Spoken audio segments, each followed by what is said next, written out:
Sejam todos muito bem-vindos a mais um vídeo do canal Você Motivação.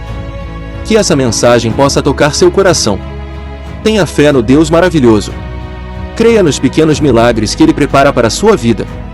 Deixe seu comentário e like, inscreva-se no canal e compartilhe com seus amigos. Que Deus abençoe você sempre. Na jornada da vida, enfrentamos desafios que provam nossa fé. Para aqueles que escolhem o caminho do bem e depositam sua confiança em Deus, a caminhada é pautada de amor e esperança. É uma jornada que nos confronta com dificuldades, mas também nos presenteia com momentos de crescimento e superação. Nessa jornada, descobrimos que o amor e a fé são alicerces poderosos. O amor nos motiva a cuidar uns dos outros, a estender a mão para quem precisa e a encontrar esperança mesmo nos momentos mais sombrios. É através desse amor que percebemos que não estamos sozinhos, que compartilhamos nossos fardos e celebramos nossas vitórias juntos. A fé, por sua vez, é a luz que nos guia quando tudo parece incerto. É o poder que nos permite seguir adiante quando passamos pelas maiores provações na vida e os obstáculos parecem intransponíveis. Acreditar em algo maior nos dá a coragem necessária para enfrentar as adversidades com determinação. Cada desafio é uma oportunidade para um crescimento espiritual. Nessa jornada de amor e fé, aprendemos que a vida é uma constante busca por crescimento e evolução. Os desafios nos transformam, as dificuldades nos fortalecem e as vitórias nos enchem de gratidão. E, em meio a tudo isso, Deus permanece como nosso apoio constante, nos lembrando que não importa o quão difícil seja o caminho, Ele está ao nosso lado, nos guiando e sustentando. Portanto, nessa jornada de amor e fé, enfrentemos cada dia com a certeza de que somos capazes de superar qualquer obstáculo. Com amor em nossos corações e fé em nossas almas, continuemos a caminhar com coragem, confiança e determinação, sabendo que Deus está sempre conosco, tornando nossa jornada verdadeiramente significativa e abençoada. Se de alguma forma nosso canal o abençoou, deixe seu comentário e like, certifique-se de se inscrever e compartilhá-lo com outras pessoas, e ajudá-las a também encontrar o Senhor. Bom vídeo a todos! Oportunidade de mais uma vez entrar na sua casa, na sua vida, falar com você, e assumo esse compromisso com muita responsabilidade. É muito bom saber que na vida nós temos a oportunidade desse encontro. Me faz crescer como padre, como cristão, como gente, como pessoa, porque todas as vezes que nós podemos partilhar a nossa vida, todas as vezes que nós temos a oportunidade de nos encontrar com alguém, nos encontrar com a vida de alguém, alguma coisa dentro de nós pode acontecer. Sabe aquele dia em que você acha que você é só espinho? Sabe aquele dia em que você acha que não tem nada bom dentro de você? De repente alguém vem, sorri e descobre que você tem um jardim de flores. Mas onde é que está esse jardim de flores que eu não enxergo? Você não enxerga porque você esqueceu quem é você. E o outro porque é capaz de lhe imaginar, porque o outro é capaz de lhe amar além daquilo que você demonstra, consegue enxergar o jardim de flores que está aí dentro. Porque o amor não começa nas virtudes, o amor verdadeiro, ele começa nos defeitos. No dia em que você nasceu, você não tinha nenhum atrativo estético, sua cara parecia um joelho. Quer ver uma mulher brava? Tenta tirar o menino dela. Quer ver uma onça brava? Tenta tirar o leãozinho dela. Porque ela já consegue ver aquilo que nós não estamos vendo. É o que Deus é capaz de ver.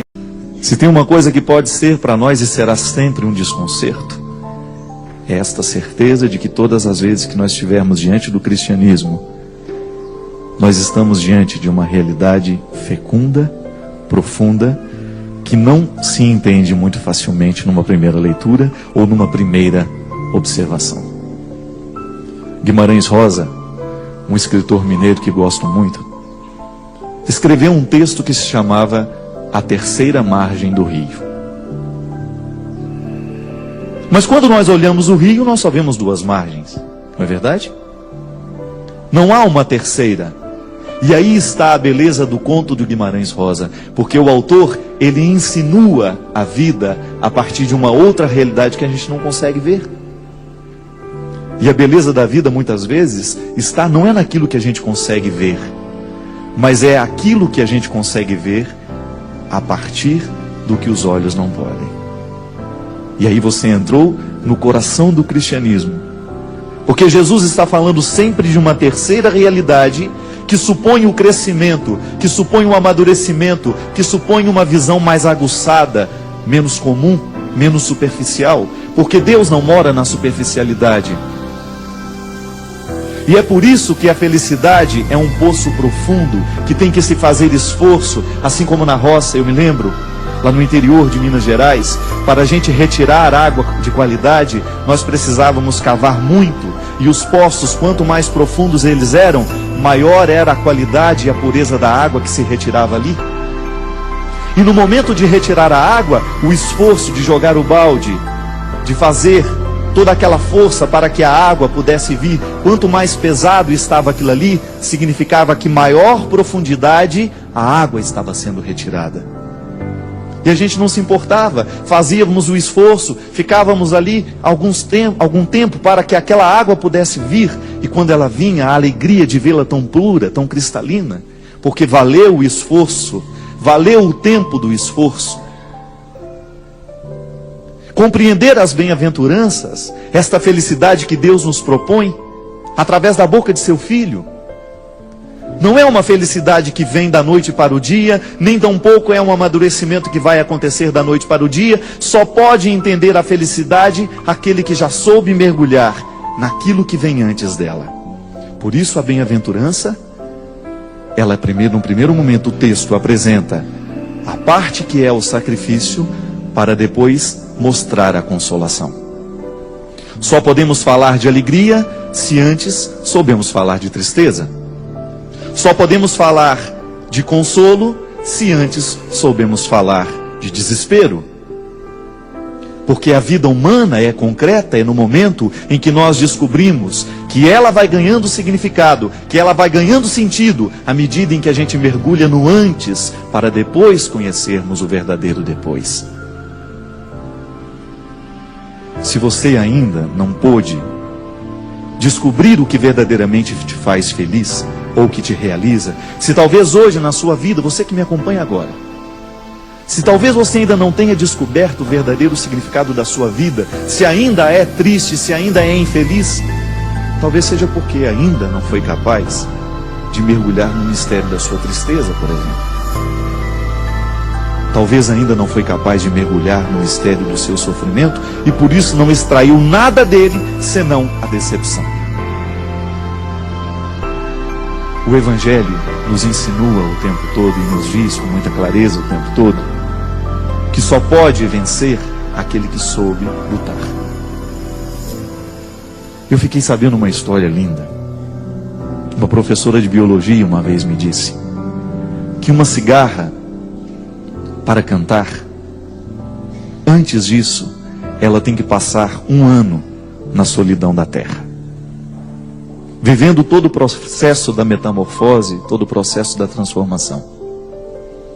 Uma cigarra para cantar um dia inteiro até morrer, que é o tempo que dura a vida de uma cigarra, ela precisa de cultivar-se durante 1 ano debaixo da solidão da terra, sozinha, vivendo o processo de tornar-se cigarra até romper da terra e cantar até explodir. Por isso que todas as vezes que nós escutarmos uma cigarra cantando por aí, leve em consideração que aquele bichinho se preparou muito para fazer o que ela está fazendo.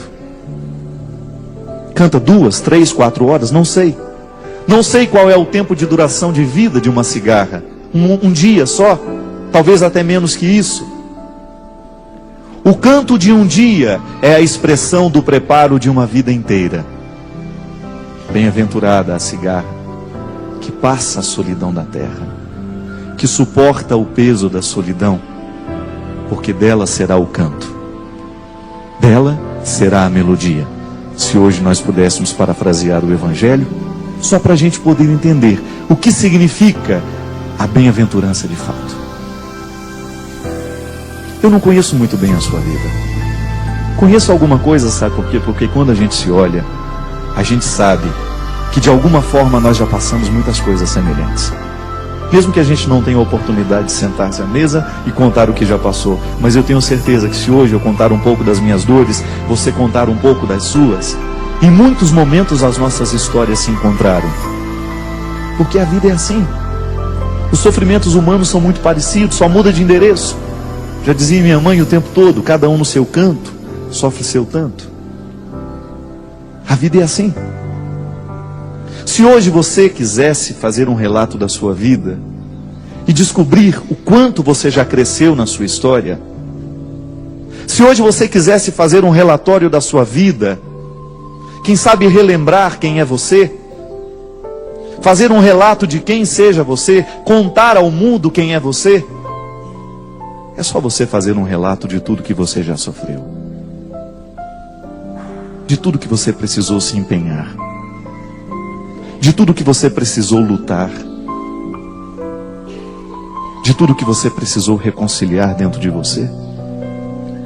E ali está a sua identidade, ali está a sua marca, ali está a sua cara, na vida que você se empenhou, nos amores que você amou, nos filhos que você educou, nas noites mal dormidas, para que aquela criança tivesse vida, para que ela continuasse viva. Nós somos, no tempo, na história, a soma de tudo aquilo que a gente já foi capaz de preparar. Se hoje você tivesse a oportunidade de dizer quem é você, você não saberia dizer se você não dissesse junto tudo o que já aconteceu, que já lhe marcou, que já lhe definiu, tudo aquilo que você já sofreu, tudo aquilo que você já deixou partir, tudo aquilo que você já sepultou, toda a história de vida que já passou pelos seus dias, pela sua casa, pela sua família, porque não há ser humano concreto fora da experiência do sofrimento. Mas não é um sofrimento por ele mesmo, não é sofrer por sofrer.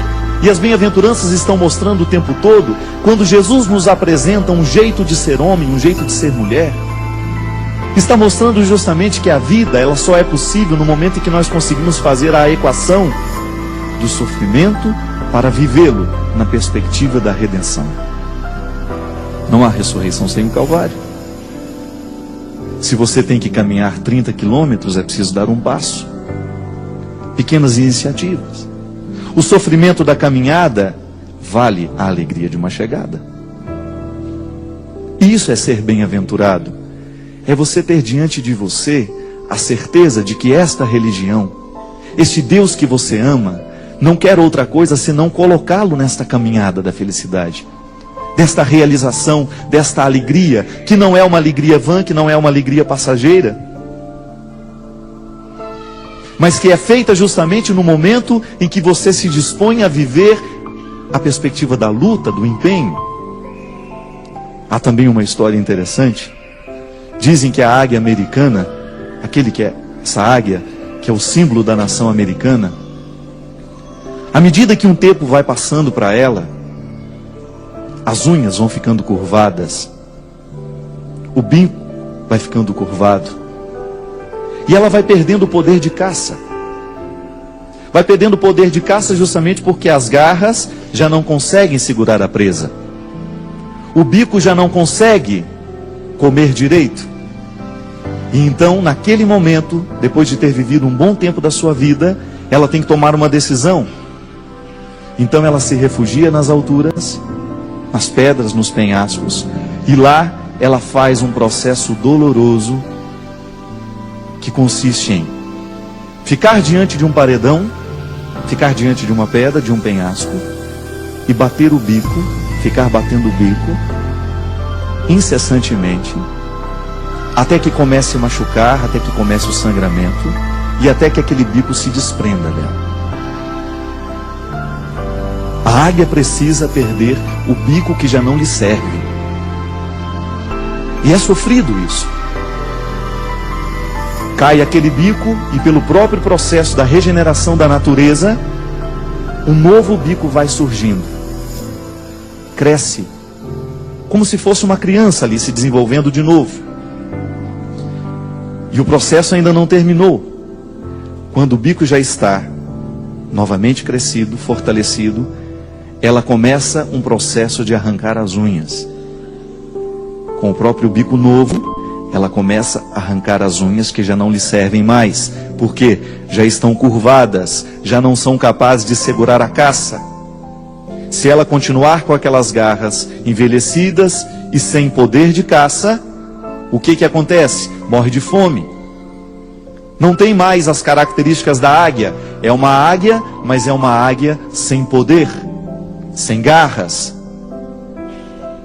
Então, mais uma vez, o processo doloroso de arrancar todas aquelas unhas, de sofrer aquela dor, ela mesma vivendo o processo da mutilação, porque o próprio instinto da natureza lhe demonstra que se ela se prender àquelas garras estragadas, velhas, ela não terá condições de continuar vivendo. Depois de terminado todo este processo de arrancar as unhas, novas unhas começam a surgir, novas garras, jovens, fortalecidas, resposta da própria natureza que sabe regenerar-se. Terminado ali o nascimento das unhas, ainda não acabou o sofrimento. Pelo próprio instinto, ela sabe que precisa arrancar as penas, porque as penas também já estão velhas, e ela precisa de plumas novas, uma vez que tem um bico novo e garras novas. E ali então começa a arrancar pena por pena, para esperar, mais uma vez, o processo da regeneração. Não sei quanto tempo dura isso, me parece que são 6 meses. 6 meses refugiada no meio dos penhascos para viver este processo. Com o bico novo, com as novas garras, com a nova plumagem, a águia consegue viver. Mas, pela frente, o mesmo tanto de vida que ela tinha tido até ali. O momento da restauração, da nova plumagem, do novo bico, das novas garras, equivale ao mesmo tempo em que ela viveu. É como se ela começasse a viver de novo. Já parou para pensar o quanto que a natureza pode ser fértil para nos ajudar a entender o próprio significado das bem-aventuranças? Porque também nós, em muitos momentos da nossa vida, chegamos diante de uma situação, ou a gente vive o processo da perda para recomeçar, ou nós vamos morrer do jeito que estamos.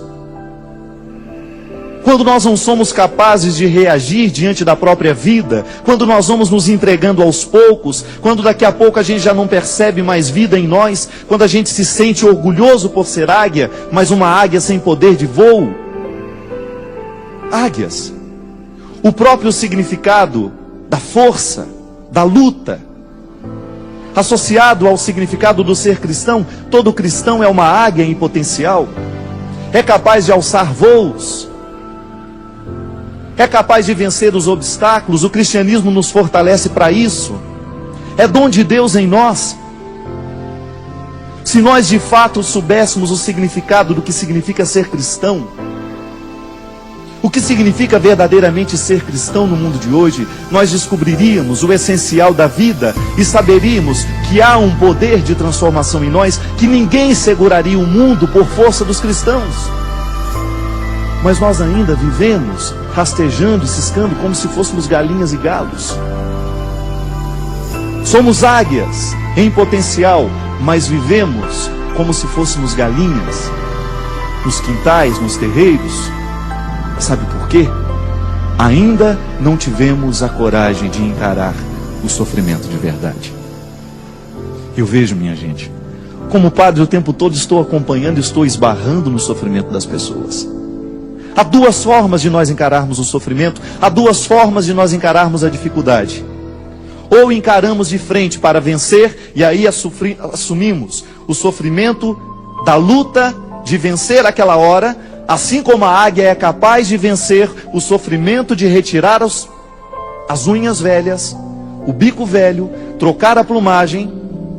Ou então nós vamos ficar lamentando a vida inteira que não sabemos e já não conseguimos mais caçar. Ou enfrentamos o sofrimento da redenção, esse sofrimento que transforma, é aquele sofrimento da decisão diária, de você acordar e decidir: hoje Deus me quer de pé, hoje Deus me quer vivo, hoje Deus me quer lutando. Ou então nós vamos nos sucumbindo cada dia mais e vamos nos tornando apáticos, vamos nos tornando sem vida, achando que somos águias, quando na verdade nós só temos a aparência de águia, mas ainda não estamos transformados pelo poder da restauração que a vida pede de nós. Ainda não descobrimos a força que há no específico do que Deus pede de nós. Seja bem-aventurado. Quando Deus fala, através de seu Filho Jesus, a expressão bem-aventurado, Ele não está dizendo outra coisa senão bem encaminhado. Bem encaminhado é você que está vivendo o sofrimento do jeito certo, que não jogou para cima, mas que está assumindo ele no seu dia a dia, numa perspectiva de redenção. Mas está vivendo a vida com todas as dificuldades que ela tem, porque você descobriu que você tem uma religião que não é uma religião de fracassados e que não é uma religião que promete felicidade fácil. Se nós podemos falar de receita de felicidade cristã, as bem-aventuranças estão aqui para demonstrar que só podemos chegar à beleza do depois se soubermos viver a renúncia, o sacrifício, a luta do agora. Você experimenta isso na sua vida? Quantos jovens hoje, por exemplo, que estão vivendo a grande dificuldade do vestibular, não passa. Não é porque agora o vestibular está se apresentando como um monstro. É porque todo o processo do educacional foi vivido de qualquer jeito pela grande maioria. Não soube viver o sacrifício daquela hora, não soube viver o empenho daquela aula, que fará a diferença no resultado final, no momento em que ele tiver que dar respostas. O mau aluno não fica da noite para o dia. Da mesma forma o alcoólatra. Ninguém fica alcoólatra da noite para o dia, ninguém chega destruindo a casa da noite para o dia. É aos poucos que a gente vai deixando o empenho de lado. As famílias, as situações sociais hoje estão cada vez mais destruídas. Não é porque a gente se decidiu da noite para o dia, não. É porque a gente se decidiu aos poucos pela destruição. Quando a gente percebe que a vida vai se tornando infeliz, quando nós vamos nos tornando incapazes de viver a realização humana, que é o projeto de Deus para todos nós. Deus não quer ninguém frustrado, Deus não quer ninguém decepcionado, Deus não quer ninguém caído nas margens da sociedade, mas Deus nos quer de pé. Mas esse estar de pé necessita que no dia a dia a gente tenha esforço, a gente tenha empenho. E é por isso que hoje, juntos com a psicologia, nós teólogos, os psicólogos, já tem uma consonância direta ao dizer que o processo da conversão é justamente o processo do amadurecimento afetivo. Maturidade afetiva para saber que a felicidade é fruto do empenho, é fruto da luta. Eu fico pensando, sabe? O grande perigo que nós temos de chegar um dia na morte sem termos realizado 50% do que nós poderíamos ter feito na vida. E você pode observar que geralmente quem tem medo de morrer são pessoas que não sabem viver. Quem tem medo de morrer, geralmente não sabe viver. Porque quem vive bem, quem se empenha no que precisa se empenhar, não tem medo da morte. Faz da vida uma experiência real. Tem gente que vive ensaiando. Vive a vida como se fosse um ensaio. Amanhã eu faço. Amanhã eu perdoo. Bem-aventurados os que não deixam para amanhã. Bem-aventurados que sabem descobrir a beleza de ser feliz agora. Bem-aventurados aqueles que descobrem que a felicidade não é amanhã, mas é agora. E que na própria experiência a própria experiência de fazer com que a felicidade aconteça amanhã, eu já estou de alguma forma sendo feliz. A própria experiência de preparar a festa já é uma forma de viver a beleza da festa. Muitos de nós não descobrimos o segundo passo da bem-aventurança, seja a consolação, a alegria, o perdão, a bondade, porque nós ainda não soubemos dar o passo na primeira parte. E é por isso que quem espera demais pela festa se decepciona com ela depois. Não é assim? Vive o atropelo, fica só pensando no que vai ser, não está percebendo que o que está sendo já está sendo bonito, já está valendo a pena. E então quando chega a festa e passa e acaba, mas era só isso? Era só isso. Você é que não foi capaz de descobrir que preparar a festa já era uma forma de ser feliz. Que já havia uma alegria escondida em cada momento da preparação. Porque a nossa casa está cheia de pequenos pacotes, cheio de pequenas felicidades escondidas. Porque às vezes nós achamos que esta grande felicidade estará num grande pacote final. Vamos atravessar um lugar e chegar lá, a felicidade está lá. Não. A felicidade é justamente você ter a sensibilidade de abrir um armário da cozinha, tirar um pacote de arroz e você perceber que fazer bem aquele arroz, temperar bem, cozinhar bem, já é uma forma de fazer a felicidade acontecer ali naquela hora. Não é uma obrigação. Faço essa comida agora, não é para ficar gostosa somente depois, não. É o processo de feitura, de dedicação ali, de você observar o processo da feitura, de você saber que tudo aquilo ali é detalhe seu sendo colocado. Aí você descobre que a felicidade é pequena e que ela vai se tornando grande à medida em que a gente vai juntando uma coisa na outra. Que a bem-aventurança consiste justamente em você descobrir que há um processo, um jeito de ser feliz. Há um jeito de ser feliz. Não é uma receita mágica, mas é a atitude de cada hora, é a atitude de cada momento. Você se empenha para conseguir um resultado final. O atleta, por exemplo, o que diferencia um atleta medalha de ouro do medalha de prata? Às vezes, minha gente, 5 segundos, milésimos de segundos. Chegou à frente por uma diferença de milésimos de segundos. E sabe o que faz a diferença no final? Às vezes 5 minutos, 10 minutos a mais de treino por dia. Que no final de tudo, faz a diferença na vida de quem é medalha de ouro. E às vezes, no momento em que a gente descobre que precisa dar 5 minutos a mais para chegar no segundo ponto da bem-aventurança, da consolação, da alegria, no momento do sofrimento, no momento da luta, no momento da humilhação, quando a gente precisa dar 5 minutos a mais, nós não temos disposição, a gente não vê a hora de ficar livre daquilo. Se o treinador, se o atleta começa a pensar assim, ele jamais será um vencedor. Jamais será um vencedor e se contentará sempre em ser um terceiro, quarto, último lugar, porque ele já aprendeu a ser um perdedor, aprendeu a ser uma águia velha sem o poder de caça, aprendeu a ser uma cigarra eternamente debaixo da terra, que nunca sai para cantar, porque não vive de fato o processo de estar ali para ser o que é. É um empenho.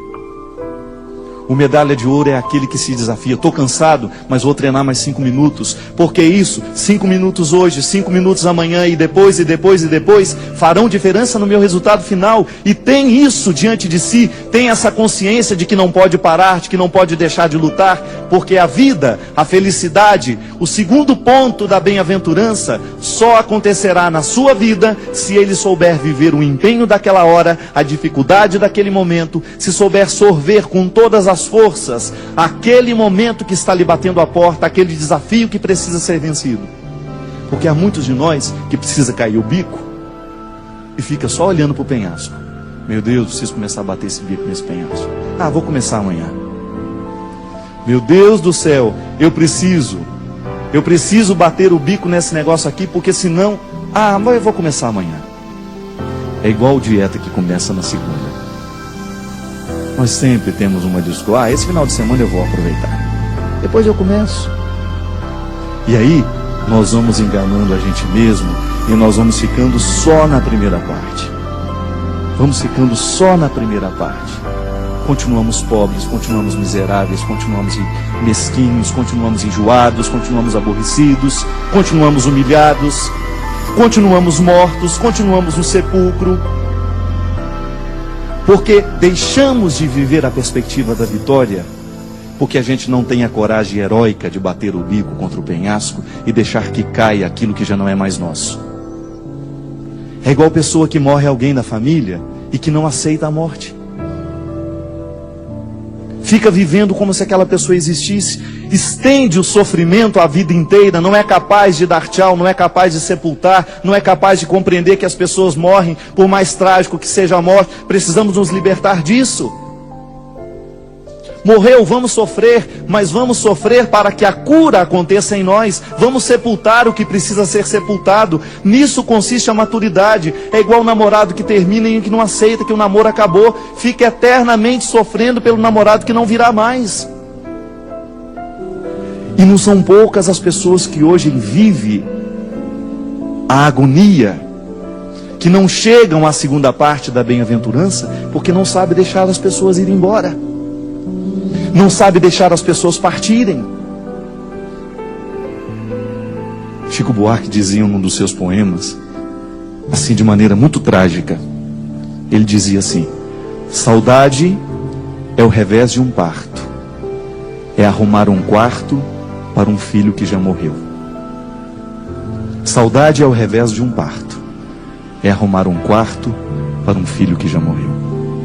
Olha que coisa mais triste.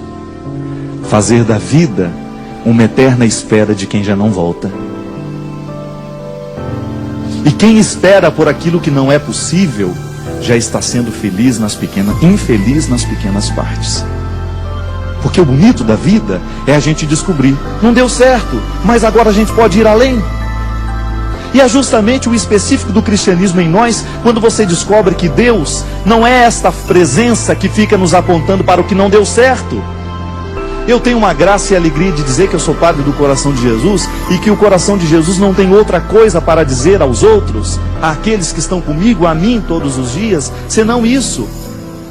Deus não é alguém que fica parado na história da vida apontando para aquilo que não deu certo. Quem gosta de apontar para o que não deu certo são as pessoas infelizes. Quem gosta de apontar para aquilo que já não deu certo são aquelas pessoas mesquinhas, e nós estamos cheios de gente assim do nosso lado. Quantas vezes a gente não é assim na vida do outro? A gente não abre a boca para mostrar que está bom, a gente só abre a boca para mostrar que está ruim. Quantas vezes nós fazemos na nossa vida isso, uma constante recordação para o outro de que ele não presta. E a gente se sente evangelizador assim, mostrando que o outro não presta. E a gente olha para as bem-aventuranças e descobre que a gente só tem o direito de apontar para o que não presta, a primeira parte da bem-aventurança, se nós somos capazes de apontar para o valor a que ela se remete. Só pode apontar a pobreza do outro se você tem uma riqueza para apresentar para ele. Senão, o seu dedo acusador não serve para nada. Ele não faz diferença na vida do outro. O diabo, o demônio, essa força contrária que se opõe a Deus, que está presente em nós o tempo todo, nas nossas relações, forças demoníacas o tempo todo dentro de nós. Eu não gosto de imaginar o diabo como um homem chifrudo, não. Apontando, não. Sabe como que eu gosto de pensar o diabo? E que eu acho que é um jeito mais saudável de pensar? Quando a gente é mal nas pequenas coisas. Quando o outro constrói uma relação de maldade só para enganar. Isso é demoníaco em nós. É como se o mal estivesse aqui e eu tomasse uma parte dele e falasse: eu agora quero ser mal também. Eu estender a mão em direção à maldade e dizer: venha para mim. Isso é demoníaco, isso é o diabo. E o diabo, essa força contrária, é aquele que fica parado nas esquinas da vida, nas portas das nossas casas, dentro dos corredores das nossas casas, para dizer assim: olha ali o que você fez de errado. Você não tem vergonha, não? Deveria se envergonhar.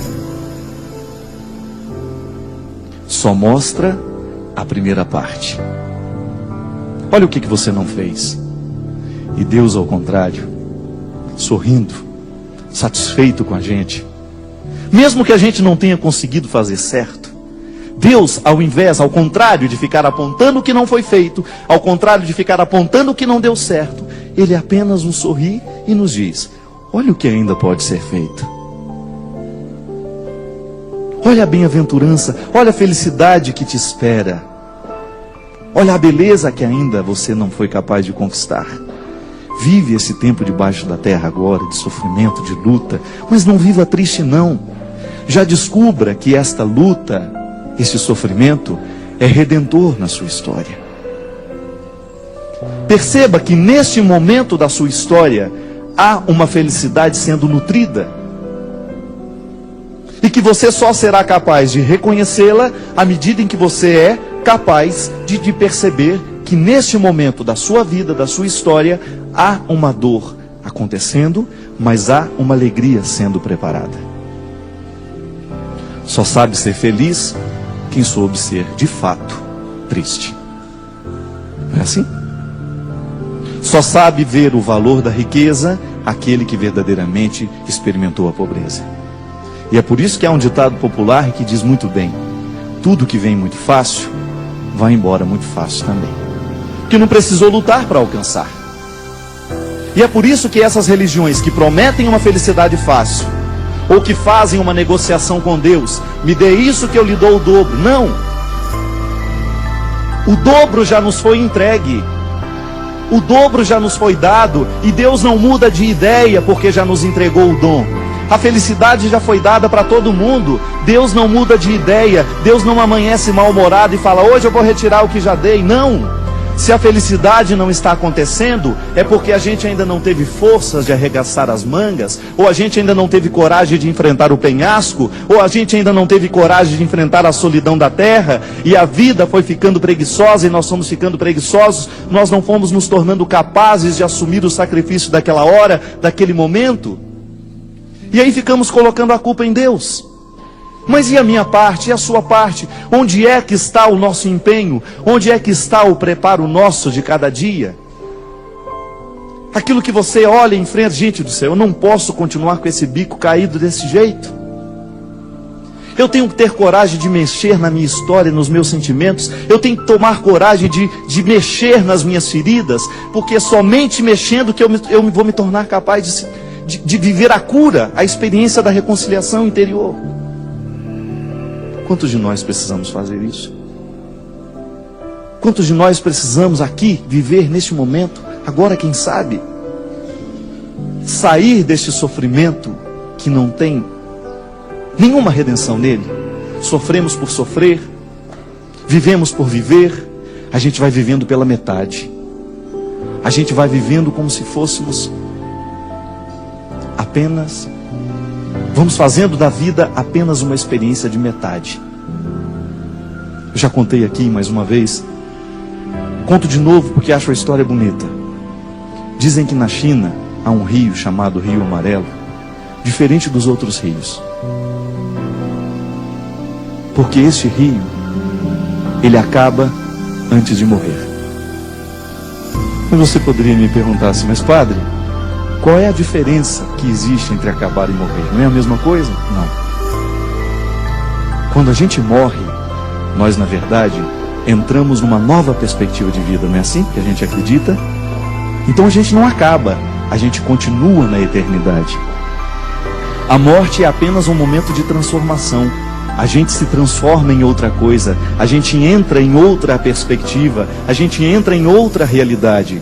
E o rio morre no mar. Isto é, ele deixa de ser água doce para se misturar nas águas salgadas. Então, aquilo que era rio morre no mar, isto é, transformou-se em mar. A água não seca, ela se mistura nas outras. E o Rio Amarelo, esse rio da China, ele não tem força para chegar ao mar. Então ele não morre, ele acaba. Ele vai secando. Ele não tem força para ir além. Ele não chega ao destino final. E veja bem você que o remanso das águas de um rio não tem outro significado senão levá-lo a morrer no seu destino final. Que não é uma coisa triste. A morte não é um acontecimento desastroso para o cristão. Também para o rio não é. Morrer no mar é chegar ao destino final, ao destino tão esperado. O movimento das águas não quer outra coisa senão lançá-lo para o seu destino final, para a felicidade última, para o resultado final da bem-aventurança. Bem-aventurados os rios que têm águas o suficiente, porque deles é o reino do mar.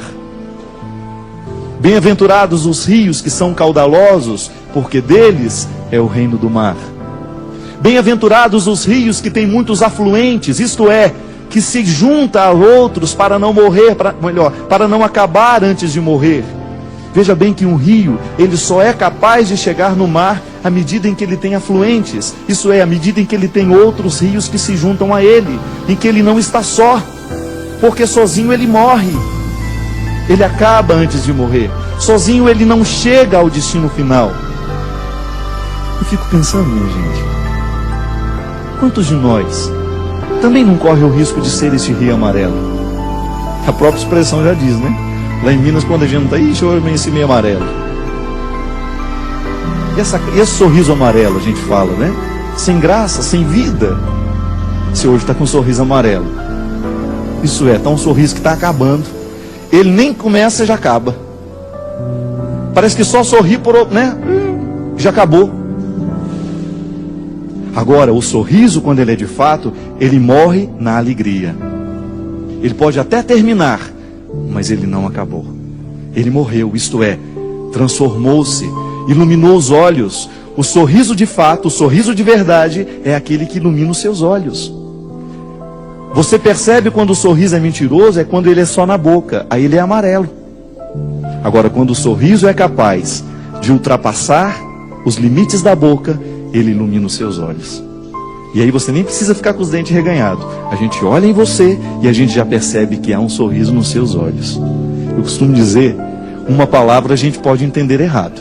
Eu tenho todo o direito, você tem todo o direito de dizer assim, Padre Fábio, eu não entendi aquilo que você me disse.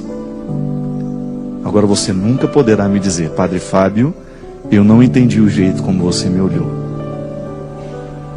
Porque o olhar dispensa as palavras. Quando a gente olha, não é preciso dizer nada. Um olhar não engana. Um sorriso sim. Uma palavra sim. Não há equívoco nos olhares. E por isso, o olhar talvez seja a linguagem dos silenciosos, daqueles que não precisam dizer muito para comunicar. Você, quando olha para o seu filho, você sabe muito bem o que você está dizendo. Quando você olha para o seu filho, você consegue reconhecer nele o que ele está lhe dizendo. Eu tenho para mim, o Evangelho não diz isso. Mas aquele momento em que Madalena, aquela prostituta, está ali pronta para ser apedrejada, era muito barulho, não dava tempo de ouvir nenhuma palavra.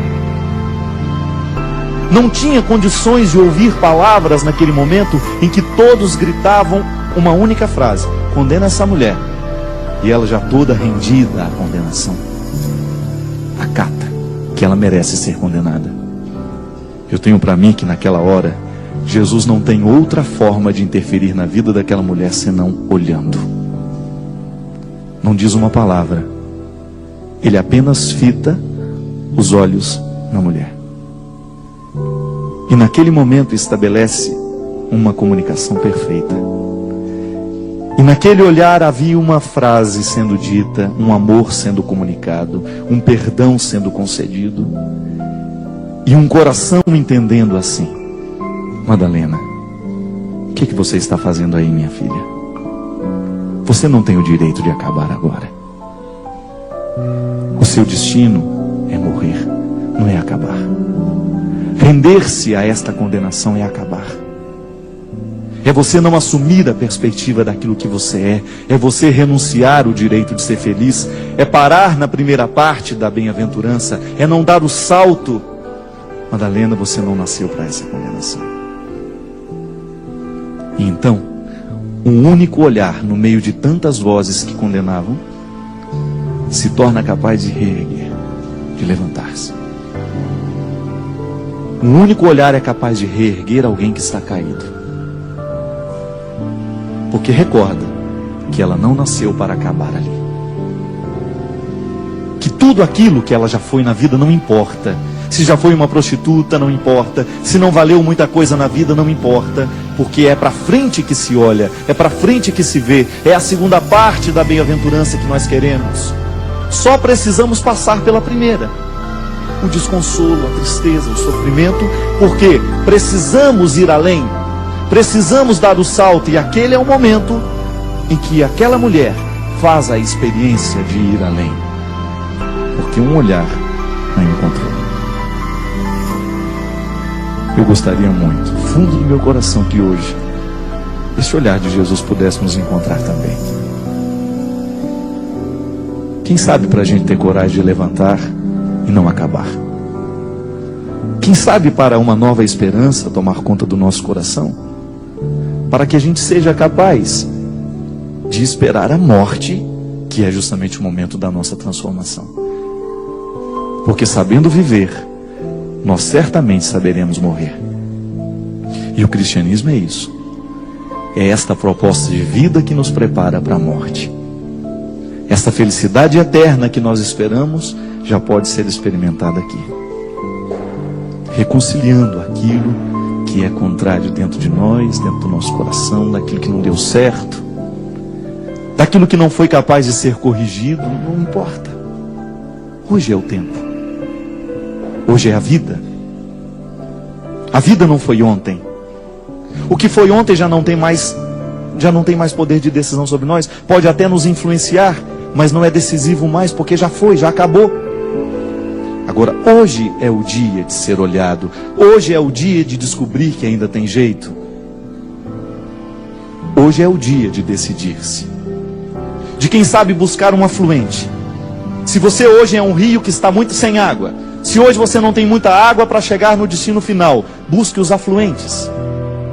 E é por isso que a comunhão é a tradução também da vida cristã. Só podemos chegar ao final se a gente tem afluentes. Se Deus está ajudando aí através de outros. Se outras pessoas estão entrando na nossa história. Se a gente se segura um no outro, de fato, com responsabilidade. Não para apontar o que foi de errado. Há quantos filhos, há quantos casamentos acabando feito o rio amarelo? Sabe por quê? Porque falta água para fazer levar até o final. E águas são palavras que vão nos ajudando a vencer aos poucos, que vão nos ajudando a superar os obstáculos. Águas são palavras que muitas vezes são dadas e entregues sem nenhuma frase na boca, mas com olhares que nos animam a vencer o primeiro momento da história. Bem-aventurados hoje aqueles que são capazes de buscar os seus afluentes, de buscar uma boa influência na vida, de superar este momento de dor, de superar esse momento de tristeza e de descobrir que nisso já há uma felicidade. E descobrir que neste desconsolo já há um crescimento a ser alcançado, há uma vida a ser retirada. E que hoje a vida pode ser nova para nós. Que hoje a vida pode acontecer de maneira bonita na nossa história. Porque Jesus está aqui. Jesus é a certeza de que nós ainda temos solução. Jesus é a certeza de que ainda há um jeito para nós. Eu sei que muitas vezes a gente desiste da gente mesmo, né? Eu sei que muitas vezes a gente olha para mim e não tem jeito, não. Esse bico está caído demais. Então não tem problema. Nasce outro. É só ter coragem de arrancá-lo. É melhor ser uma águia sem bico, mas sabendo que um outro está crescendo, de que ser uma águia com um bico que é grande, mas que não serve para nada. Não é assim? Se tem uma coisa que é difícil na vida, é a gente experimentar a misericórdia pelo lado dos fracos. Experimentar a misericórdia pelo lado dos fortes é ótimo. É muito bom dar conselho, é muito bom dar dinheiro para quem é pobre, é muito bom ajudar quem precisa. Isso é maravilhoso, é quase uma vaidade ser misericordioso. Quero ver é a gente descobrir a graça e a alegria de ser misericórdia, de viver a misericórdia pelo lado do fraco. Quando eu tenho que assumir aqui nessa história, eu sou necessitado. Quem precisa de ajuda sou eu. É vergonhoso muitas vezes a gente abrir o coração e dizer: hoje quem precisa de ajuda sou eu, porque eu estou acabando.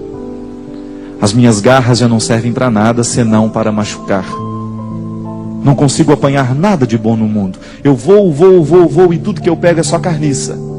Não consigo pegar nada vivo porque eu não tenho forças mais para retirar a vida. Não consigo mais me alimentar porque eu já não sou mais capaz de ter ali condições, habilidade. Aí a gente vive na carniça, a gente vive cultivando os mortos, a gente vive no passado, a gente vive na decepção e a gente não experimenta, não prova a beleza que há no outro lado. Cristianismo é igual óculos. Para que serve um óculos? Se ele é de sol, para proteger. Se ele é de grau, para enxergar melhor. Não é assim? É como se Jesus emprestasse o jeito dele ver o mundo para a gente. Aí a gente lança os olhos sobre o sofrimento com os óculos de Jesus. A gente lança o nosso olhar sobre aquela mesma dor, só que não é com o meu jeito de ver, é com os óculos de Jesus, que amplia, que dilata. E aí eu olho para aquele sofrimento, eu olho para aquele momento de dor e vejo o avesso. Sabe quando você se torna capaz de descobrir o avesso? Quando você olha um pano e fala, nossa, é engraçado, o pano do avesso ele é bonito também. Dá quase que para usar dos dois lados. Não é assim? Só que você precisa ver e descobrir a graça de olhar o avesso. Olhar a sua tristeza, por exemplo, do avesso. A tristeza do avesso é sempre uma alegria sendo preparada. O rompimento do avesso, precisou romper aquela relação que te fazia mal, que trazia dor, que trazia sofrimento. Você olha do avesso e você descobre, nossa, é a minha libertação. O sofrimento do rompimento é a minha libertação. Namorados e namoradas que estão aí se machucando há anos e anos e anos e não têm coragem de romper, não têm coragem de acabar. Amizades que às vezes estão nos destruindo, vícios que estão nos destruindo. Olha do avesso o sofrimento do rompimento e você descobre a sua libertação. Pega as bem-aventuranças e veja do avesso. Veja a humilhação pelo lado do avesso e você descobre a virtude. Olha o seu pecado do avesso e você descobre a graça da virtude que está nele. E aí sim, a gente vai se tornando sábios, porque a gente descobre que há um jeito diferente de enxergar o mundo. Há um jeito diferente de ver aquela mesma história, só que agora com os óculos de Jesus. Antes era desesperador, agora não, porque a gente olha com os óculos de Jesus. É Deus nos emprestando o coração para sentir. Antes era impossível amar aquela pessoa e agora, emprestando o coração de Jesus, se torna mais fácil. Antes era impossível perdoar, mas agora, emprestando o coração de Jesus, se torna mais fácil. Porque o coração de Jesus vai me mexendo, vai me transformando e eu vou me tornando diferente. Porque a transformação vai chegando em mim.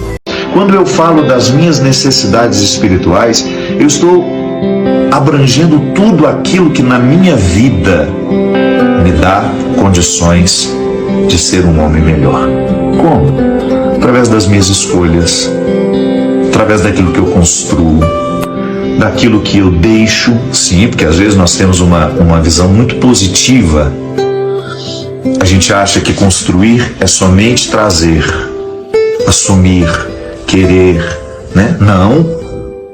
A construção também consiste em deixar partir, em abrir mão, em você honestamente olhar para tudo aquilo que está diante de você e dizer, isso aqui me diz respeito, isso aqui por mais maravilhoso que seja não é para mim, porque vai me encarcerar, vai me exigir demais, e esse exigir demais não será justo com aquilo que eu estou escolhendo viver. Derrame o Deus Todo-Poderoso sobre nós, sobre o nosso coração, a bênção que encoraja, que transforma, que modifica. Ele que é Pai, Filho e Espírito Santo. Amém. Antes de encerrarmos esse vídeo, gostaria de agradecer a todos que acompanham o canal. Obrigado por permitirem que eu faça parte do seu dia a dia. É muito gratificante poder compartilhar com vocês reflexões que possam ajudar em suas vidas pessoais e profissionais. Se você ainda não se inscreveu, inscreva-se agora para não perder nenhum dos nossos próximos vídeos. E se você gostou do que viu, deixe seu like e compartilhe com seus amigos para que mais pessoas possam se beneficiar dessas mensagens. Mais uma vez, muito obrigado por assistir e por fazer parte da nossa comunidade. Até breve!